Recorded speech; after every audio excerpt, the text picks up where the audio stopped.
我爱你，我是本萨加咪，你爱我，我爱你，我是本萨加咪。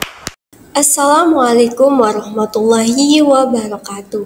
Hai, kembali lagi di channel Lentera Takdir. Pada kesempatan kali ini, kita akan membahas tentang fikih muamalah mengenai transaksi elektronik commerce.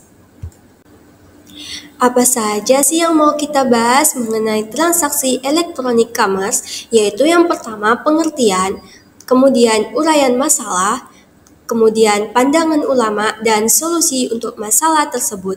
Yuk kita bahas satu persatu, cekidot. Nah, teman-teman udah pasti tahu nih apa itu electronic commerce. Yap, betul sekali. Transaksi elektronik commerce adalah suatu proses terjadinya transaksi jual beli yang dalam praktiknya dilakukan secara online melalui media elektronik. Namun, menurut Loudon, transaksi elektronik commerce adalah transaksi business to business yang terjadi dengan perantara jaringan internet. Nah, intinya teman-teman, transaksi elektronik commerce ini adalah transaksi jual beli online seperti menggunakan situs web atau aplikasi seluler. Nah, di Indonesia sendiri, fenomena elektronik commerce ini sudah dikenal sejak tahun 1996 loh. Meskipun belum terlalu populer seperti sekarang ini.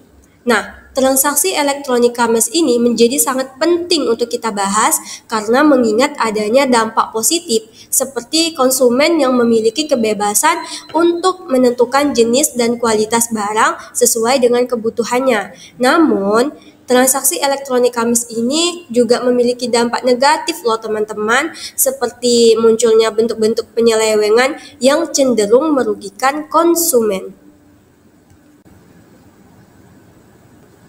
Baiklah, di sini saya akan menguraikan mengenai bentuk-bentuk penyelewengan yang cenderung merugikan konsumen. Salah satunya yaitu ketidaksesuaian barang atau produk.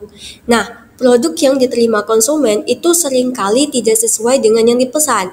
Padahal, dalam pembelian suatu produk, seorang konsumen itu pastilah menginginkan produk yang dibelinya sesuai dengan keinginannya, baik dari segi kualitas, ukuran, harga, dan lain sebagainya.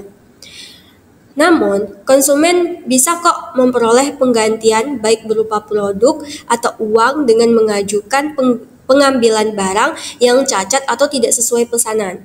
Tapi kenyataannya, seringkali konsumen tidak memperoleh apa yang diharapkan secara maksimal.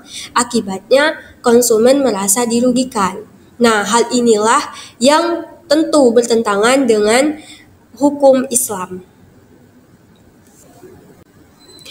Kemudian, pandangan ulama tentang masalah tersebut yaitu menurut ulama fikih itu sepakat bahwa ketidaksesuaian produk bisa menyebabkan transaksi dianggap tidak sah atau cacat. Hal ini berdasarkan prinsip-prinsip berikut. Yang pertama itu larangan gharar atau ketidakjelasan. Nah, dalam jual beli, kejelasan produk merupakan syarat utama jika produk yang diterima berbeda dari yang dijelaskan, misalnya kualitas, kuantitas, atau jenisnya, maka hal tersebut termasuk gharar yang menyebabkan kerugian bagi salah satu pihak. Kemudian tadlis atau menyembunyikan cacat. Jika penjual dengan sengaja menyembunyikan cacat atau memberikan deskripsi palsu, maka transaksi tersebut bisa dianggap sebagai bentuk penipuan atau tadlis yang dilarang dalam Islam.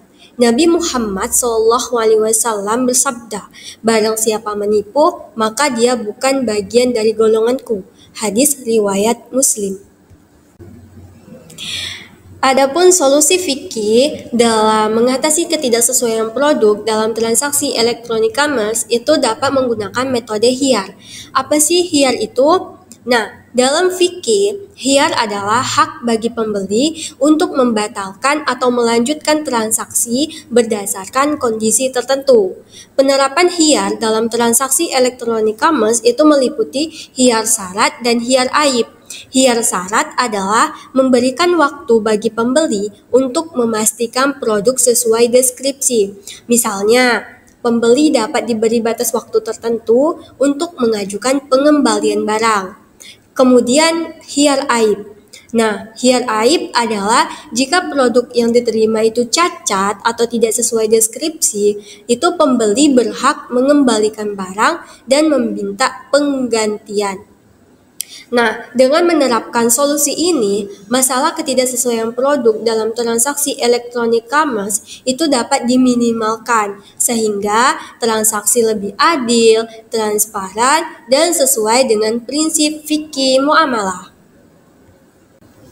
Oke guys, sampai di sini dulu ya pembahasan kali ini. Jangan lupa like, comment, dan subscribe. Dadah. Wassalamualaikum warahmatullahi wabarakatuh.